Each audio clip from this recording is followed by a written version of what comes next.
Salmo 131. No sé si alguno leyó algún libro de las Crónicas de Narnia. ¿Alguien leyó? Hay algunos por ahí. Algunos seguramente vieron las películas. En el tercer libro, que se llama, creo que Las Crónicas del Viajero del Alba, una cosa así, La Travesía del Viajero del Alba, hay un personaje que no es el personaje principal, pero que tiene una evolución que es muy, muy interesante. En el libro se llama Eustace, o si lo leyeron en español, Eustaquio, ¿sí? Y como decía, si bien no es el protagonista de la historia, o no es parte de los hermanos Pevensey, que son los que llevan el foco de la historia, tiene una evolución muy interesante. Y en ese libro, si ustedes toman a Eustaquio en el comienzo del libro, se van a encontrar con que era un niño engreído, egoísta, era soberbio, odiaba a todas las personas, se burlaba de todo. Y si ustedes van al último capítulo de ese libro, se van a encontrar con que era una persona mansa, era amigable, era amoroso, y vemos una transformación muy, muy grande en este personaje.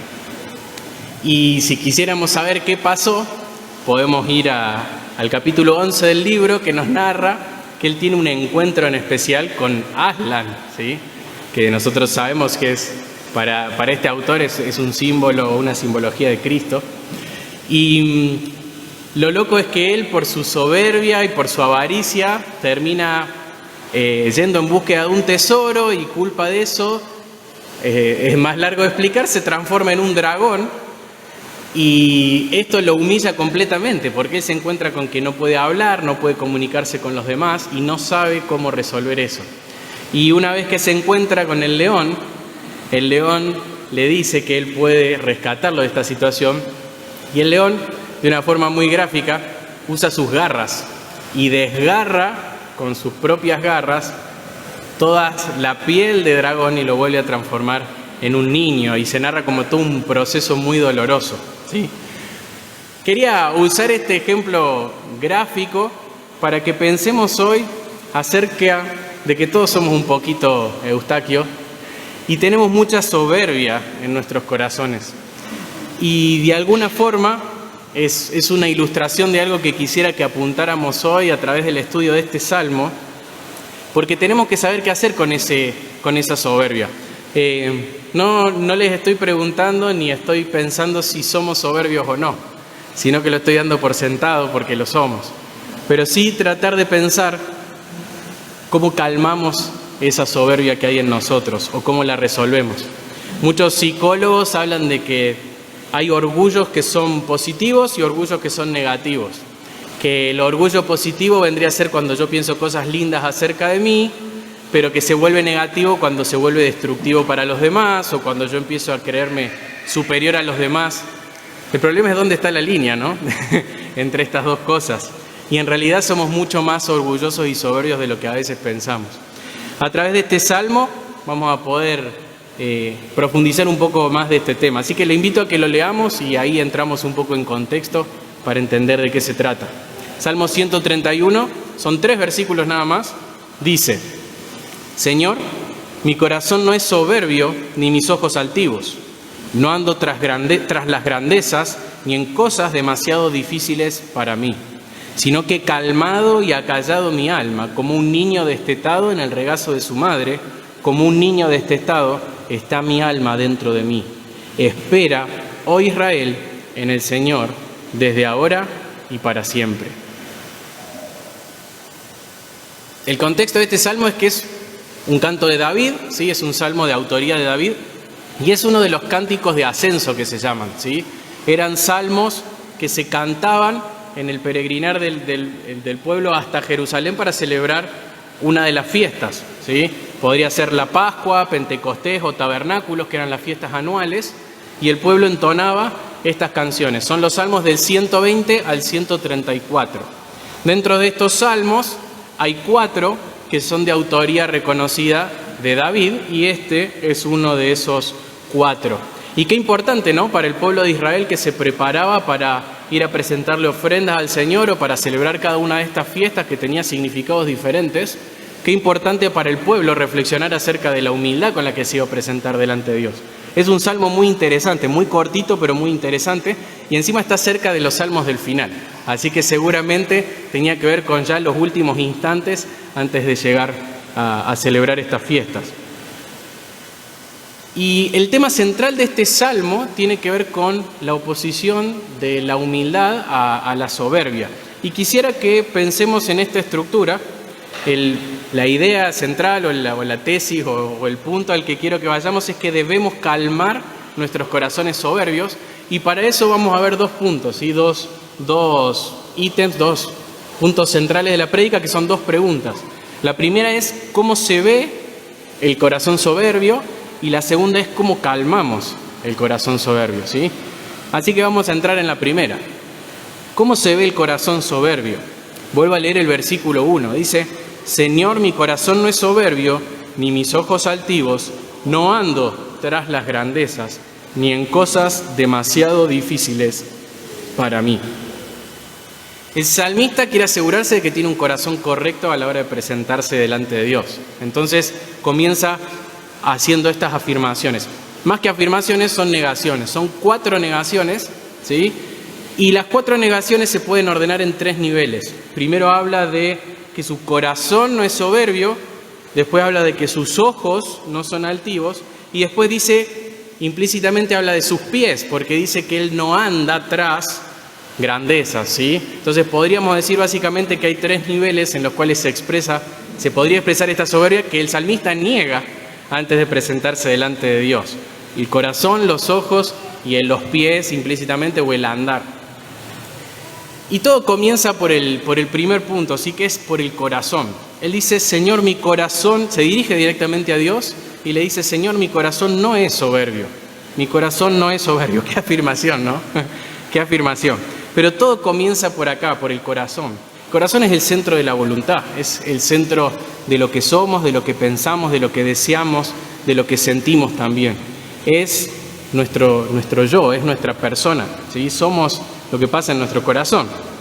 Y podemos saber que este es el centro donde nace el orgullo, porque es lo que el salmista va a atacar más adelante, cuando ya me estoy adelantando, pero cuando veamos el punto 2, porque él justamente va a decir que él va a buscar callar y aquietar su alma, ¿sí? Para solucionar el tema del orgullo. Entonces el punto es que de este corazón es de donde nace absolutamente todo. Y podríamos hablar de muchísimos pasajes que nos hablan de cómo el Señor resiste estos corazones, ¿sí? Cómo el Señor está en contra del orgulloso, Él resiste al soberbio, ¿sí? Él da gracia al humilde, pero esto no es algo que agrade al Señor. Pero empecemos por acá, esto comienza en el corazón. Pero no solamente queda en el corazón, como todos nuestros pecados, en algún momento se expresan hacia afuera. Y la primera expresión es los ojos. Dice que este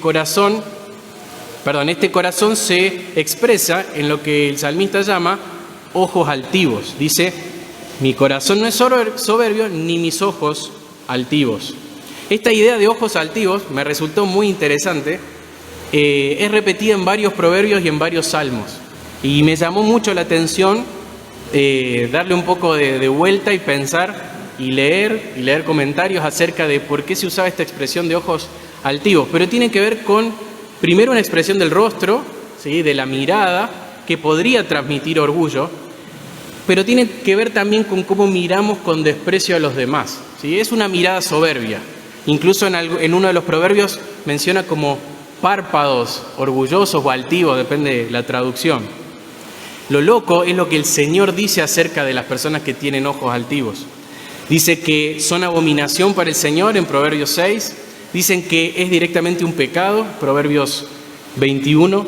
Dice que el Señor no tolera los ojos altivos, el Salmo 101. Y dice específicamente en ese salmo que el Señor va a humillar al de ojos altivos. Es muy, muy llamativo esto. Pero sabemos que esta soberbia que nace en el corazón, se puede expresar en soberbia hacia los demás, ¿sí? Y en una mirada de desprecio hacia los que tenemos alrededor.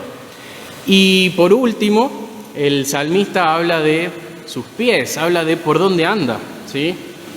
Y él dice que no anda detrás de dos cosas. Primero dice grandezas y después dice cosas demasiado difíciles. Cuando habla de grandezas, otras traducciones hablan de cosas demasiado grandes o grandezas desmedidas. Y cuando habla de estas cosas demasiado difíciles, por ejemplo, en la versión Dios habla hoy dice que están fuera de mi alcance. La NBI habla de proezas que exceden mis fuerzas. La Reina Valera contemporánea dice que son hazañas, o la Reina Valera 60, cosas demasiado sublimes, ¿sí? Pero habla de cosas muy difíciles, hazañas muy grandes que este salmista no quería perseguir. Ahora, yo acá sí me hice una pregunta, hice una pausa y pensé, ¿esto es un absoluto? Antes de aplicarlo a mi vida, traté de pensar en la vida de David, que es quien está escribiendo este salmo. ¿Podríamos decir que esto es un absoluto en la vida de David? Mi respuesta fue que no. Esto no puede ser un absoluto en David, porque David hizo demasiadas cosas que excedían sus fuerzas. A nivel militar, tenemos la historia más recordada de sus comienzos, cuando él derrota a Goliat. Claramente él hizo algo que estaba fuera de su fuerza y de su alcance. Derrotó a los filisteos, a los amalecitas, a los de Moab, a los de Aram y muchos más. Militarmente tuvo muchísimo éxito y muchas de estas hazañas fueron más grandes de las que él con su propia fuerza podría haber hecho. A nivel espiritual, pensaba yo, es tan importante el ejemplo de David que en los reyes se lo usa como vara de comparación, como parámetro del resto de los reyes. Cuando un rey hacía lo bueno, decía que había hecho lo bueno como su padre David. O cuando hacía lo malo, lo contrario. Él era el modelo de un reinado bajo la ley de Dios. Y claramente eso había sido algo muy grande de su parte. Entonces no podríamos tomar estas grandezas como un absoluto, hablando de que no podemos hacer en absoluto, o pensando que el salmista se está refiriendo a cualquier cosa que sea más difícil de lo que yo creo que pueda hacer, ¿sí? Pero sí, dándole un poco de contexto, según lo que vimos recién, sobre el corazón soberbio, sobre los ojos altivos, pensar en que se está refiriendo en hacer hazañas para gloria personal, ¿sí? Se está refiriendo a todo lo que yo pueda hacer con un corazón soberbio, ¿sí? Con un corazón que desprecia a los demás o que quiere buscar su propia gloria. Entonces David está buscando rechazar específicamente este tipo de cosas, ¿sí? No quiero ir tras esas cosas. No quiero ir tras cosas que sean una expresión de mi corazón soberbio, que sean una expresión de querer mirar por debajo a los demás con desdén, porque yo hice más cosas que ellos, yo hice cosas mejores. No quiero ir tras estas cosas. Entonces, en resumen, David sabe muy bien qué es lo que el Señor rechaza. Sabe que rechaza el corazón soberbio, sabe que rechaza los ojos altivos, y él está buscando presentarse delante de Dios con un corazón humilde. Entonces, de esta manera podemos responder a esta pregunta: ¿cómo se ve un corazón soberbio? ¿Y cómo podemos aplicar o empezar a hacer algunas aplicaciones de esto a nuestras vidas? Bueno, la primera aplicación tiene que ver con una aclaración similar a lo que estaba diciendo recién. Y es que no somos llamados a la mediocridad, ¿sí? En esta lucha por nosotros no ser soberbios, no somos llamados a una vida de mediocridad, ¿sí? Sino a ambicionar buenas obras para la gloria de Dios. Y podemos resumir que mucho de lo que nos va a determinar si algo de lo que estamos haciendo o algo tras lo que estamos yendo es correcto o no, es pensarlo para la gloria de quien lo estamos haciendo, ¿sí? Y eso podría solucionar muchas cosas.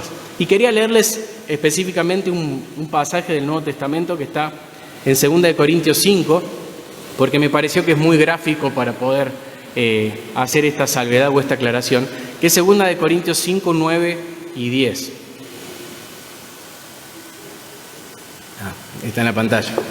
Dice: por eso, ya sea presentes o ausentes, ambicionamos agradar al Señor, porque todos nosotros debemos comparecer ante el tribunal de Cristo, para que cada uno sea recompensado por sus hechos estando en el cuerpo, de acuerdo con lo que hizo, sea bueno, sea malo. Pablo comienza diciéndole a los corintios que ambicionaba agradar a Dios. Otras versiones dice procuro o procuramos o nos empeñamos, ¿sí? Esta palabra ambicionar se usa para hablar de siervos que procuran todo lo que está a su alcance para agradar a sus amos. Es muy interesante. Y Pablo nos está demostrando que es correcto ser ambiciosos. O podríamos decir, esta es la única manera correcta de ser ambiciosos espirituales. ¿Qué ambicionaba Pablo? No ambicionaba cualquier cosa. ¿Qué dice ahí el versículo? Agradar al Señor. Eso es lo que Pablo está ambicionando con todo su corazón. Él buscaba por todos los medios agradar a Dios, ¿sí? Como este siervo, decíamos hace un rato, es la misma palabra que se usa en Tito 2:9, leía en un comentario, para hablar de los siervos que deben agradar a sus amos, ¿sí? Agradar al Señor. ¿Y qué le motivaba? ¿Sí? ¿Qué motivaba a Pablo para ser ambicioso espiritualmente? Y es muy loco, pero es la recompensa celestial, y está bien.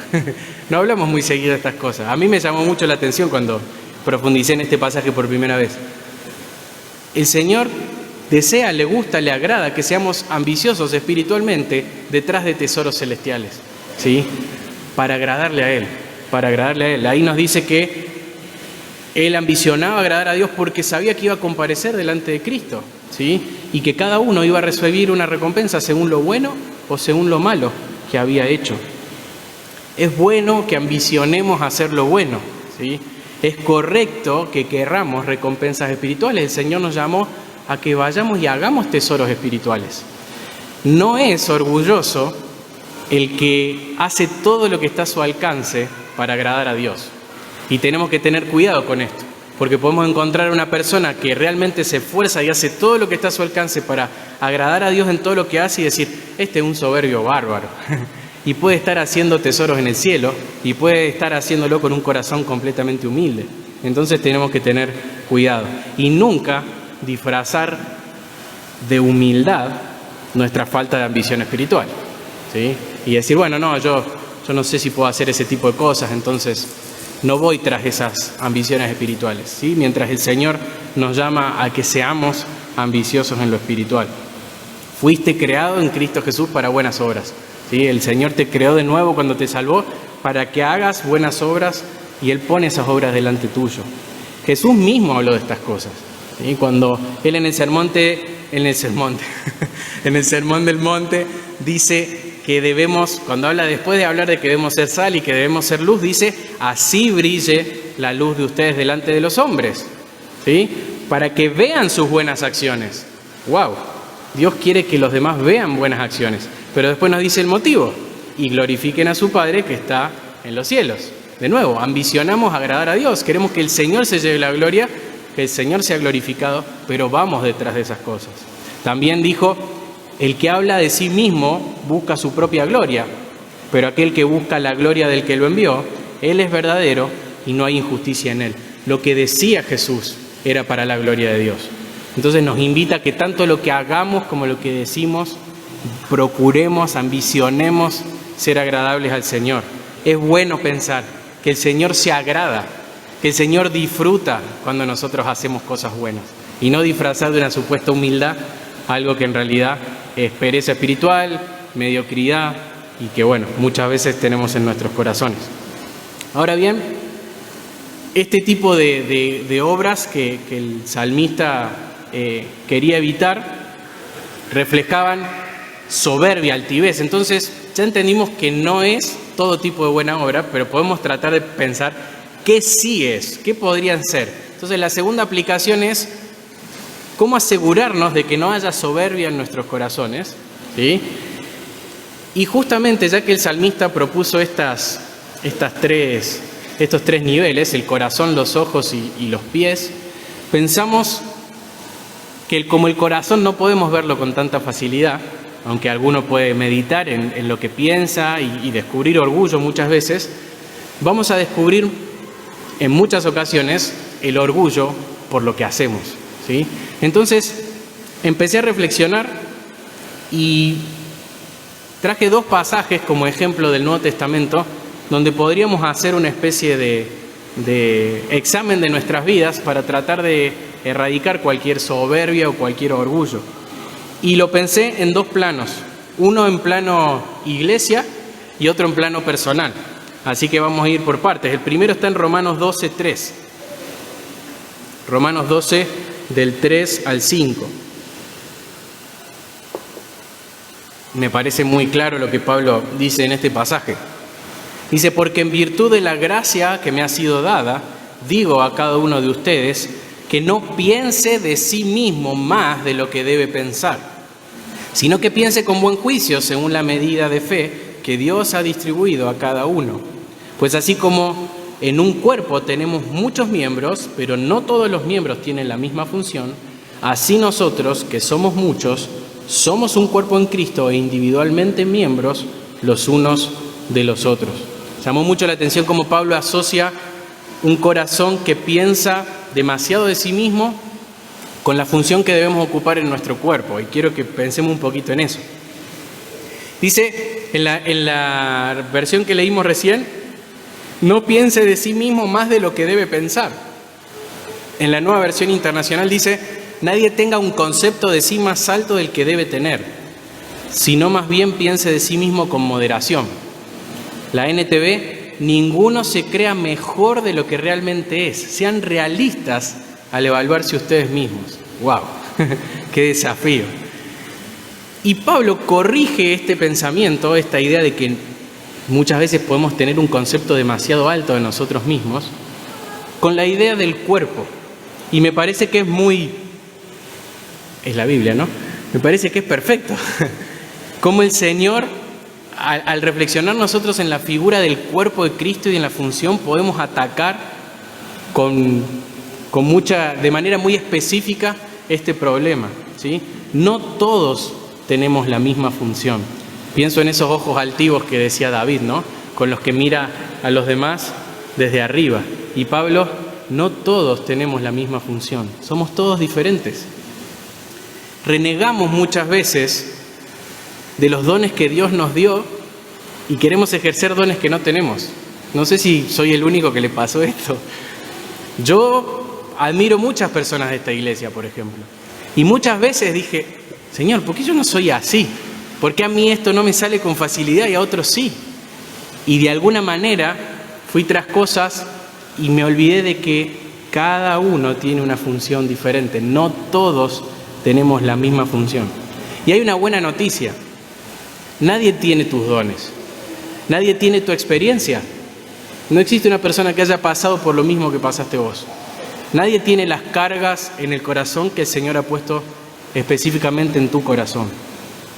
Cumplís una función única en el cuerpo de Cristo. Es importante que pensemos por qué tantas veces vamos tras comparaciones. Otras veces hacemos una especie de ranking imaginario en nuestra mente. Espero no ser el único pecador que alguna vez se descubrió haciendo esto. Y obviamente en nuestro propio ranking las reglas son nuestras.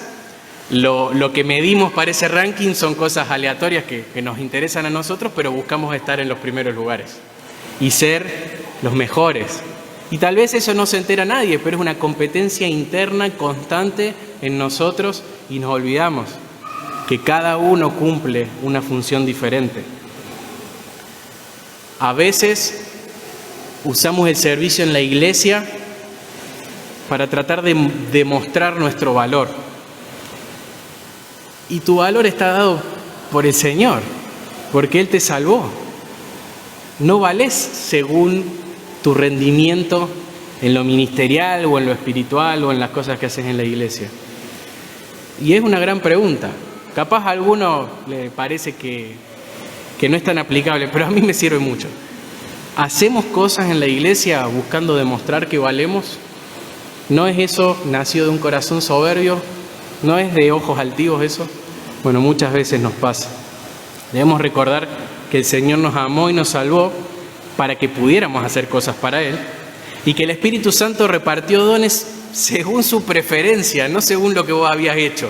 Él no te dio capacidades o un rol o una tarea específicamente porque vio qué perfil tenías, como si fuera alguien de recursos humanos para tomarte en su empresa. El Señor reparte, una vez que somos salvos, Él hace lo que quiere con nosotros y reparte dones según lo que a Él le place, porque así es el Espíritu Santo. Y debemos buscar conocer esos dones, sobre todo disponernos con integridad, que muchas veces es más importante, y servir al Señor con eso, ¿sí? No buscar grandezas de medida, buscamos cumplir nuestra función. El Señor nos puso para algo. Lo hagamos para su gloria, ¿sí? Pero lo hagamos. El otro pasaje que pensé para poder aplicar estos versículos de este Salmo está en Santiago 4, del 13 al 16. Y también me pareció muy gráfico pensando en nuestros propios proyectos personales, ya no solo pensando en cómo podemos ser de corazón soberbio o de ojos altivos en la iglesia, sino en nuestras vidas personales. Lo leo. Dice: oigan ahora ustedes que dicen, hoy o mañana iremos a tal o cual ciudad y pasaremos allá un año, haremos negocio y tendremos ganancias. Sin embargo, ustedes no saben cómo será su vida mañana. Solo son un vapor que aparece por un poco de tiempo y luego se desvanece. Más bien, deberían decir, si el Señor quiere, viviremos y haremos esto o aquello. Fíjense el 16. Pero ahora se jactan en su arrogancia. Toda jactancia semejante es mala. Así como Pablo fue muy directo y para mí fue muy puntual en atacar el orgullo en la iglesia, me pareció muy gráfico para poder evaluar nuestras vidas personales. De hecho, tal vez podríamos haber leído hasta el 15 y no pensar que se trataba de soberbia. Podrían decir, qué ingenuo que es el que dice mañana voy a hacer esto y mañana voy a hacer aquello, pero Santiago no está diciendo que son personas ingenuas, que piensan que saben lo que va a pasar mañana y no saben, y bueno, son medios tontos. No, dice que es arrogancia, dice que es jactancia, ¿sí? Dios no condena que seamos personas que planifiquemos, que hagamos planes. El problema de acá es que quien hace estos planes no está teniendo en cuenta al Señor, ¿sí? MacArthur en su comentario dice algo así como: estos son los ateos prácticos, porque tal vez dicen con su boca que Dios existe, pero en su práctica toman decisiones como si no hubiera ningún Dios. Y surgen muchas preguntas de esto y podemos pensar en ello. ¿Incluís a Dios en tus decisiones laborales, familiares, personales? ¿Qué sucede cuando las circunstancias que Dios dirige providencialmente van en contra de tus planes? Porque ahí puede aflorar esa soberbia de la que habla Santiago. ¿Aceptás que sea el Señor quien gobierne todo? ¿O te frustrás porque sos como una persona que quiere controlar absolutamente todo lo que pasa? Podemos estar yendo tras grandezas personales, ¿sí? Sin incluir al Señor en nuestras propias decisiones, buscando nuestra propia gloria. Y eso también es un peligro, ¿sí? Vayamos al Señor en oración y seamos humildes en esto, ¿sí? Reconozcamos al Señor en nuestros caminos. Pongamos la mira adelante y digamos, el Señor quiere que vaya por acá, pero que sea importante a la hora de darle rumbo a nuestras vidas. Ni hablar de que esto se hace a través de leer su palabra, orar, pedir consejo y hacerlo al Señor parte de cada una de estas cosas. Entonces, en resumen, la grandeza que ambiciona las buenas obras para las cuales fuimos salvados es correcta, si es para el Señor, ¿sí? Es de Dios y es para Dios. Pero la grandeza que busca nuestra propia gloria, dejando a un lado al Señor de nuestros planes, olvidando que el Señor ha dado funciones específicas a cada miembro dentro de la iglesia, bueno, eso puede nacer de un corazón orgulloso y el Señor va a resistir eso. No quisiéramos rodearnos de personas que sean resistidas por el Señor, ¿no? Sería como feo, pero podemos ser una de ellas si estamos siendo orgullosos. Entonces, debemos calmar, les decía, es el punto de nuestra prédica, debemos calmar nuestros corazones soberbios. Acabamos de ver, el punto 1, cómo se ve ese corazón soberbio. Ahora pasemos al segundo punto, que es, bueno, ese es el corazón soberbio, pero ¿cómo lo calmo y cómo logro un corazón humilde y cómo se ve un corazón humilde? ¿Sí? Y vamos a ver los últimos dos versículos, el 2 y el 3, para poder responder esta pregunta. Quiero compartirles que David nos invita a hacer tres cosas: ejercitar dominio sobre nuestra alma, buscar la calma en nuestra dependencia de Dios y esperar en el Señor. ¿Sí? Son las tres cosas que se desprenden de este pasaje y que quisiera enumerar ahora y que podamos reflexionar en ello. ¿Sí? La primera es ejercitar el dominio sobre nuestra alma. Es muy gráfico. Versículo 2, sino que he calmado y acallado mi alma. Calmado y acallado mi alma. Calladita y calmadita, el alma. David toma una decisión y ejerce dominio sobre su corazón. Vamos a ver después que esto no hay manera de hacerlo por nuestra propia cuenta, pero David lucha contra lo que nace en su corazón. Al igual que les decía en la historia de las crónicas de Narnia, para poder resolver el problema del orgullo necesitamos que la solución venga de afuera, porque no podemos encontrar en nuestro corazón la solución para algo si nuestro problema es el corazón. El corazón no nos puede ofrecer soluciones, solo nos ofrece problemas. Entonces, ¿cuál es la solución? Callarlo, calmarlo. ¿Qué es lo contrario a estar callado y calmado? Es estar inquieto y hablando, y eso hace nuestro corazón todo el tiempo. Lo contrario a un alma calmada es un alma inquieta. Yo pensaba cuando reflexionaba en esto del alma inquieta, vino a mi mente, ¿por qué te abates, alma mía, y te turbas dentro de mí? Salmo 42 y Salmo 43. Qué gráfico, ¿no? Un alma turbada adentro de uno. El alma inquieta y soberbia se preocupa cuando no está recibiendo la gloria que cree que merece por las cosas buenas que está haciendo. Esa es un alma inquieta. Necesita gloria, necesita reconocimiento, necesita controlar las cosas. Por eso trabaja todo el tiempo, porque todo depende de él. Bueno, somos así muchas veces. Esta falta de calma, o mejor dicho, si identificamos falta de calma en nuestros corazones, es un buen termómetro. Es un buen termómetro para pensar si no estamos viviendo para nuestra propia gloria, ¿sí? A veces esa falta de fe, esa falta de paz, es nada más que un resultado de un corazón incrédulo y también soberbio, ¿sí? También orgulloso. Debemos ejercer dominio sobre nuestro corazón y calmarlo. Frente a mi debilidad, no me tengo que alterar. Tengo que buscar el poder de Dios que se perfecciona en mi debilidad. No puedo pretender por mi cuenta ser fuerte donde soy débil. Soy débil. Necesito que el Señor se fortalezca y se lleve la gloria de eso. No buscar mi grandeza, sino a Dios en medio de mi debilidad. Frente a circunstancias inesperadas y planes frustrados, podemos calmarnos porque confiamos en Dios, que es el que dirige nuestra vida. Después de todo, si busco su gloria, voy a estar dispuesto a que Él cambie mis planes a su antojo para su gloria. Pero cuando busco la mía y pienso que solo hay una manera, me voy a frustrar constantemente cada vez que el Señor permita que las circunstancias o dirija las circunstancias para que sucedan cosas que son opuestas a lo que nosotros queremos o esperamos. Es muy difícil, es muy difícil.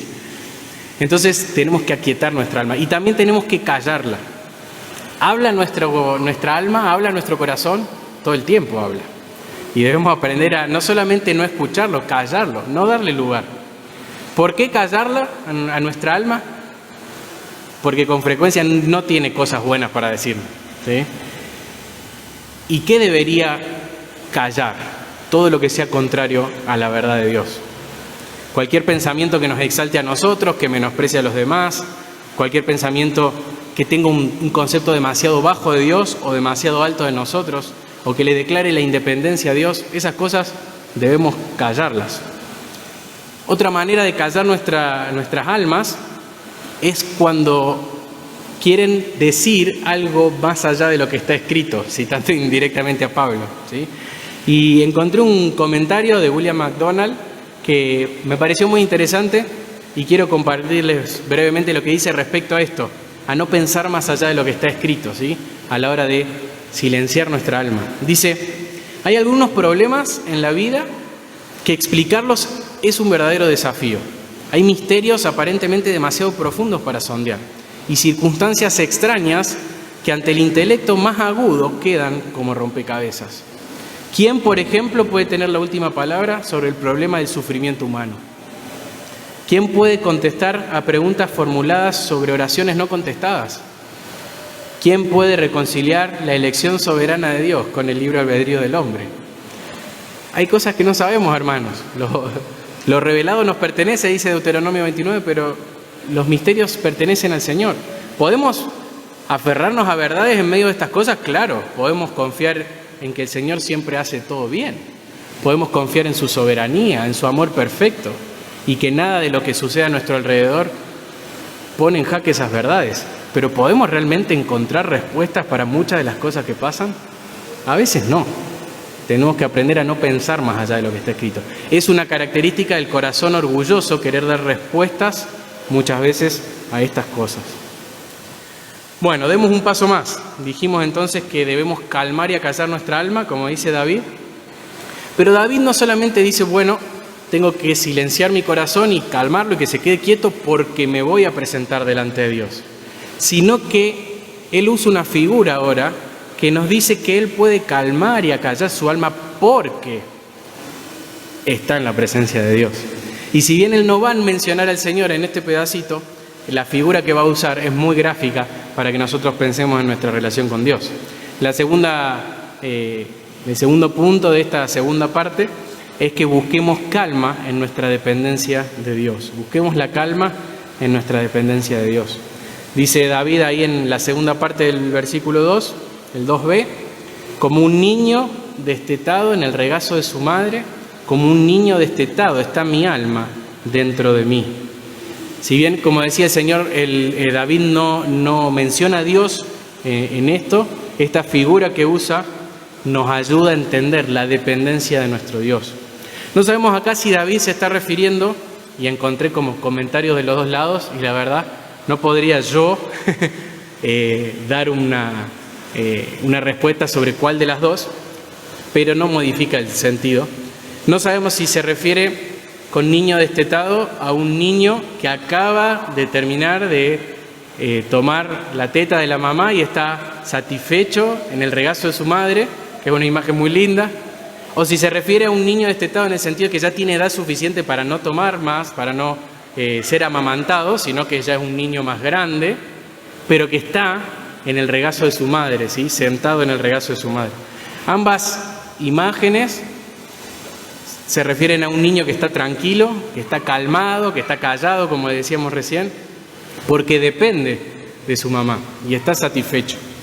Entonces podemos reflexionar acerca de estas cosas.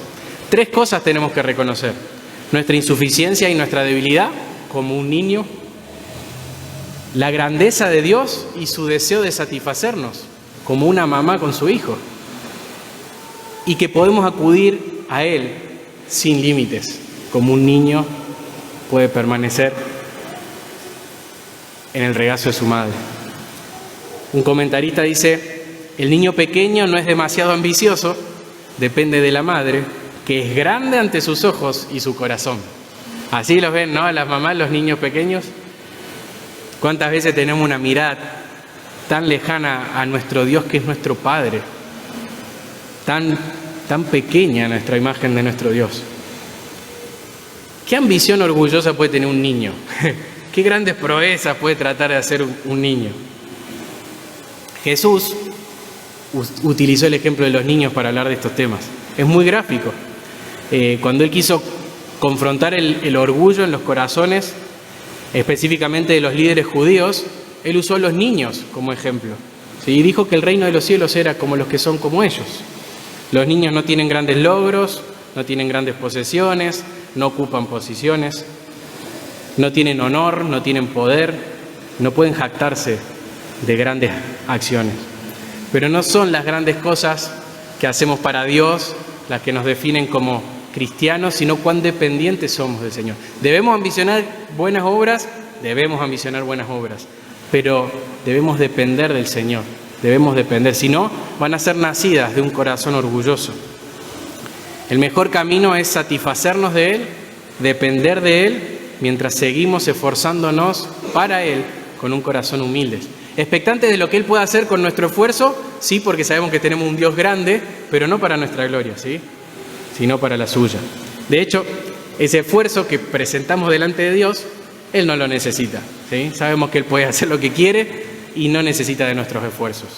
Pero pensemos en esto, ¿estamos dependiendo del Señor o todo lo que hacemos nace de un corazón soberbio?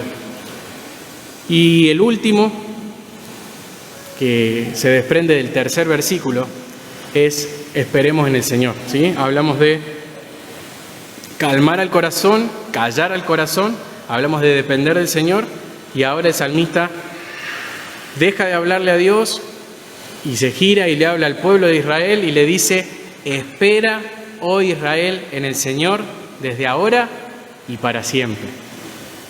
El alma que está quieta, que está callada, que está confiada en el Señor, que está satisfecha en Él, es el alma que puede tener esperanza en el Señor. Tenemos que esperar en Dios en todo momento. ¿Hay incertidumbre? Bueno, podemos responder queriendo controlarlo todo, como un corazón soberbio, o podemos poner nuestra esperanza en el Señor. ¿Hay injusticia? Recibimos injusticia todo el tiempo. Vamos a responder con orgullo, buscando defender nuestra causa porque nosotros valemos y que todo esto nazca de un corazón soberbio, o vamos a esperar en el Señor. Nuestro futuro depende de Él.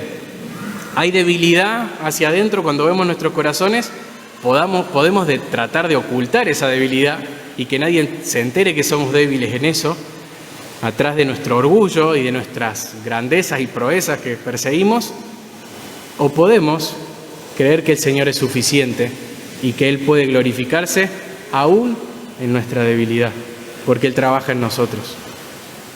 Pero no solamente tenemos que pensar en la esperanza que el salmista tiene a nivel personal, porque él está invitando a todo el pueblo de Israel a pertenecer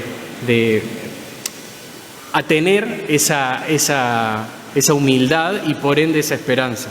Entonces, pensaba en cómo debemos esperar en Dios juntos, como iglesia, ¿sí? Como si David nos dijera: espera, oh Israel, en el Señor, y nosotros podemos decir: iglesia, esperemos en el Señor, esperemos en el Señor juntos. Tiene un aspecto que es comunitario y es más allá de que cada uno tenga esperanza y nos reunamos los domingos personas esperanzadas, ¿sí? Tiene que ser algo corporativo. Esta experiencia individual se vuelve comunitaria.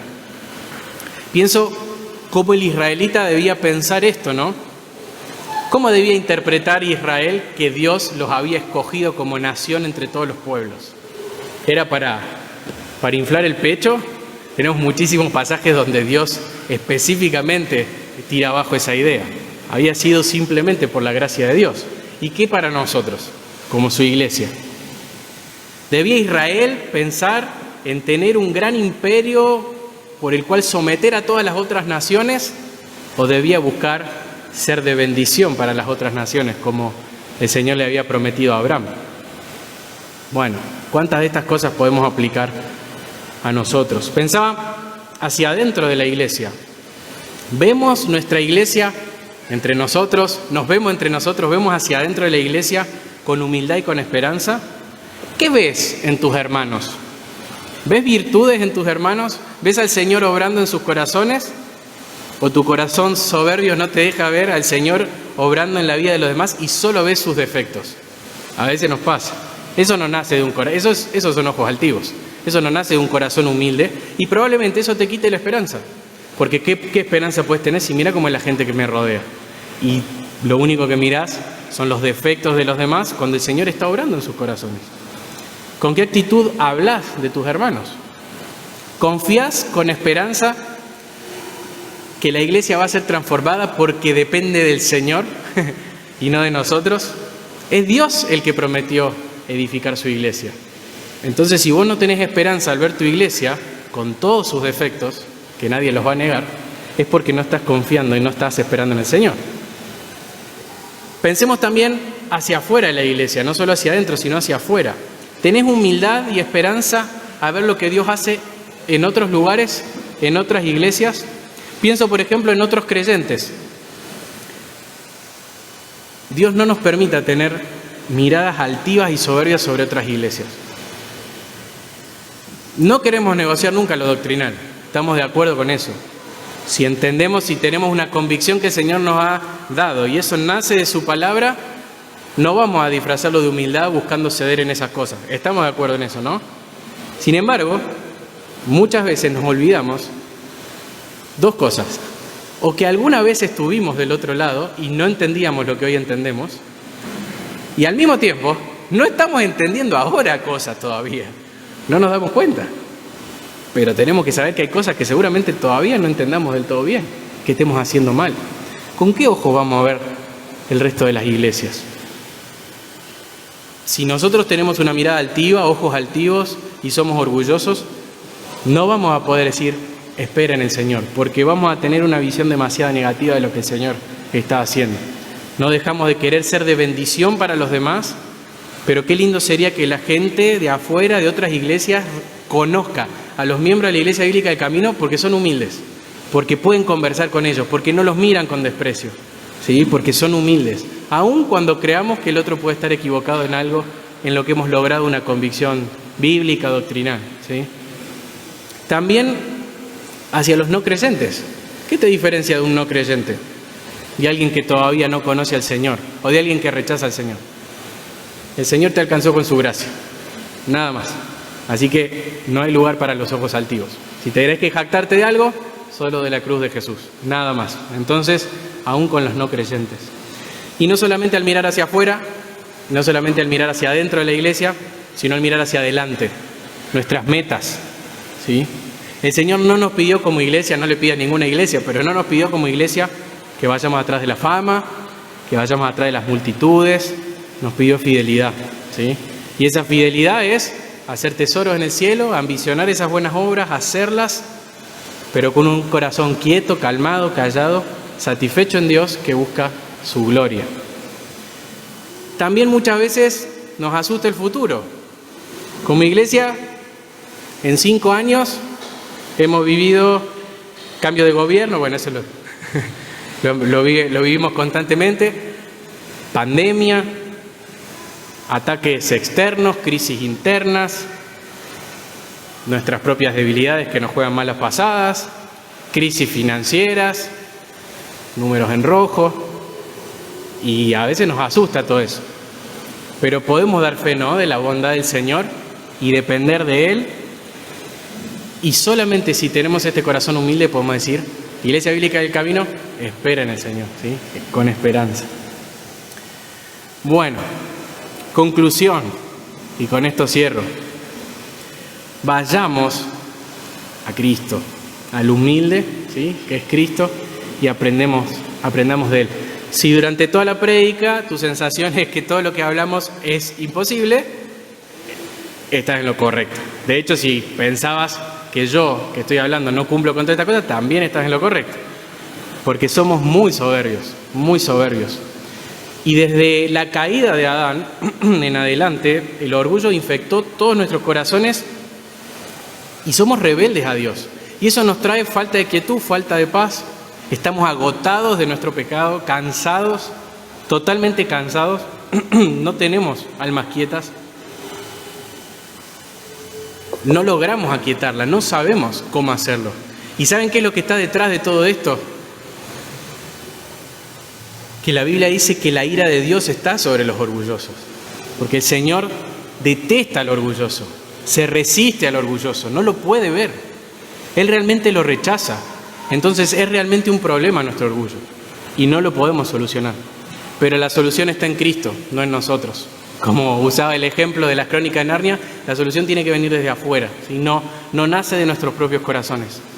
Solo hubo una persona que puede cumplir con este salmo perfectamente, sí, es nuestro Señor Jesucristo, que Él siendo Dios se humilló y vivió una vida completamente humilde. David puede darnos ejemplo y puede escribir este salmo, sí, sin dudas, pero David también fue orgulloso. En cambio, Cristo no. Cristo nunca tuvo un corazón soberbio, nunca tuvo una mirada altiva y debe haber tenido muchas oportunidades para tener miradas altivas. Nunca buscó una grandeza personal, se sometió a la voluntad de Dios, hizo y habló todo para la gloria de su Padre, dependió de Dios al 100% y siempre dio esperanza a los que estaban a su alrededor.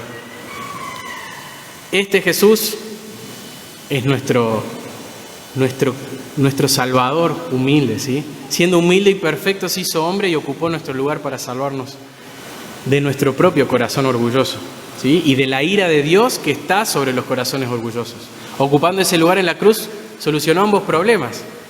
Apaciguó la ira de Dios ocupando el lugar del pecador y al mismo tiempo nos permite a través de la fe en Él de relacionarnos con Dios. Y el Señor a través de este sacrificio cambia nuestros corazones. Y podemos tener esperanza de un corazón calmado porque Dios promete transformarlo, si no, no habría manera. ¿Sí? El Señor puede transformar nuestros corazones. Pero no solamente tenemos que ir a Cristo como un buen ejemplo, sino que esto es muy lindo. Podemos ir a Cristo respondiendo su propia invitación personal. Porque fíjense, y quiero que me acompañen con este versículo, cerramos, a Mateo 11, 28 y 29. ¿Saben por qué podemos en última instancia ir a Cristo? Porque Él nos invita a que vayamos a Él. Específicamente hablando de este tema, específicamente hablando del orgullo y del cansancio y de las almas inquietas, desgastadas, agotadas de tanto pecado, de tanta soberbia. Dice Mateo 11, 28 y 29, Cristo hablando: vengan a mí todos los que estén cansados y cargados, y yo los haré descansar. Bueno, ¿cómo? ¿Cómo nos va a dar descanso el Señor? 29, tomen mi yugo sobre ustedes y aprendan de mí, que yo soy manso y humilde de corazón, y hallarán descanso para sus almas, porque mi yugo es fácil y mi carga ligera. Si aprendemos de Él, si nos nutrimos de Él, si nos relacionamos con Él a través de nuestro arrepentimiento y nuestra fe en su sacrificio, si aceptamos esta invitación yendo hacia Él, vamos a encontrar verdadero descanso para el alma. No hay otra forma. Solo un corazón transformado por Dios puede ser un corazón calmado.